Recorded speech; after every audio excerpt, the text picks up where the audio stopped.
और सम्राट चौधरी के मंत्रियों ने एक्सेप्ट कर लिया है। जी हाँ, जिस तरीके से आज गाजियाबाद से लौटते वक्त एयरपोर्ट पर राबड़ी देवी ने बड़ा बयान दिया, उन्होंने सम्राट चौधरी को खुली चुनौती दी थी, तो अब सम्राट चौधरी ने उस चैलेंज को एक्सेप्ट कर लिया है। नमस्कार, आप देख रहे हैं देशवाणी न्यूज और मैं हूँ आपके साथ अंशुल तिवारी। देखिए, बिहार में इस बीच बंगले पर जमकर राजनीति हो रही है। जी हाँ, वही बंगला जो राबड़ी देवी का है, जिसमें राबड़ी देवी 20 साल से रह रही हैं। उनके बच्चों का बचपन उस बंगले में बीता है और अब लगातार उस बंगले को खाली करने के लिए नोटिस जारी किया जा रहा है। और अब राबड़ी देवी ने खुले तौर पर कह दिया है कि बंगला खाली नहीं होगा, सम्राट चौधरी कुछ भी कर ले। देखिए, बिहार में जिस तरीके से इस बंगले को लेकर राजनीति शुरू हो गई है, वहीं दूसरी तरफ सम्राट चौधरी के मंत्रियों ने और बिहार सरकार ने इस चैलेंज को एक्सेप्ट कर लिया है और अब मंत्रियों के द्वारा तमाम तरीके की बयानबाजियां शुरू हो गई हैं। लोगों ने अपने अपने तरह से इन सभी चीजों को एक्सेप्ट करके अपनी प्रतिक्रिया देनी शुरू कर दी है। इस पूरे मामले को लेकर बिहार सरकार की मंत्री लेसी सिंह क्या कुछ कहती हुई नजर आ रही है, आप उनकी बातों को सुन लीजिए।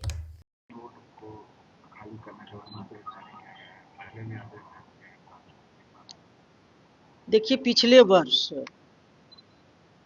25 नवंबर को ही जो विपक्ष की विधान परिषद में नेता हैं माननीय राबड़ी देवी जी के नाम से 39 हार्डिंग रोड आवंटित किया गया था और अब सुसज्जित भी कर दिया गया है।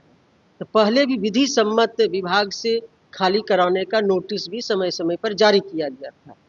क्योंकि किन्हीं के नाम से वो आवंटित नहीं था, अब फिर पुनः मंत्रिमंडल का विस्तार हुआ और कई नए माननीय मंत्रीगण को भी आवास की जरूरत थी, जिसमें कि माननीय मंत्री नंदकिशोर राम जी ने भी इच्छा जाहिर की थी कि हमें भी एक सुसज्जित बंगला चाहिए। तो उनके नाम से 10 सर्कुलर रोड माननीय मंत्री नंदकिशोर राम जी के नाम से आवंटित किया गया है। तो अब ये स्वाभाविक है कि विधि सम्मत विभाग ने नोटिस जारी किया है खाली करने का, उनको भी मकान देना है। जो हमारे नए माननीय मंत्री गण ने शपथ लिया है, उनको भी आवंटित करना है मकान। उसी सिलसिले में ये विभाग ने निर्णय लिया।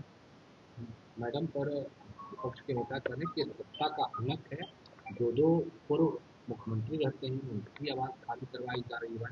कई ऐसे नेता हैं उनको आवाज दिया गया है। नहीं, देखिए, इसमें कोई राजनीतिक नहीं है। ये पहले ही पिछले वर्ष ही इस तरह का विभाग ने सरकार ने निर्णय लिया है कि उनको भी एक माननीय राबड़ी देवी जी को भी एक सुसज्जित बंगला सुसज्जित कर भी दिया गया है, बड़ा बंगला दिया गया है। ऐसा नहीं है कि कोई राजनीति से प्रेरित होकर इस तरह का मामला है। लेकिन विपक्ष के नेता देखिए, आवास को लेकर या नीतीश कुमार की जो आवास अभी उसको लेकर सवाल खड़ा कर रहे हैं। देखिए, विपक्ष के पास बहुत सारा मुद्दा है नहीं, तो इसी को आवास को ही मुद्दा बनाना चाहते। ये तो सरकारी बंगला है। सरकारी बंगला तो कोई अपना पर्सनल रहता नहीं है, कभी किन्हीं को अलॉट होता है, कभी किन्हीं को अलॉट होता है जो इंटाइटल है। एक समय भी तय किया नहीं, ये तो समय दिया गया, नोटिस निकाला गया है, पहले भी निकाला गया था और सब पहले निकाला गया था तो उस समय किन्हीं के नाम से आवंटित नहीं था, लेकिन अब तो आवंटित कर दिया गया है माननीय मंत्री नंदकिशोर राम जी के नाम से। तो अब तो स्वाभाविक है कि उनको भी हमको मकान देना है, तो विभाग ने विधि सम्मत नोटिस जारी किया है, अब तो खाली कर देना चाहिए। अगर नहीं खाली करते तो क्या कानून? अब नहीं का तो बाद की बात है, अभी तो नोटिस जारी किया गया है। देखिए, समय सीमा दिया गया है, अभी तो फिर नोटिस दिया गया है, तो फिर देखिए, अभी तो 2 दिन पहले ही इसका आवंटन हुआ है मंत्री जी के नाम से। तो देखिए, आपने सुना बिहार के पूर्व मुख्यमंत्री नीतीश कुमार की खासम खास मंत्री लेसी सिंह ने इस पूरे मुद्दे को लेकर क्या कहा है।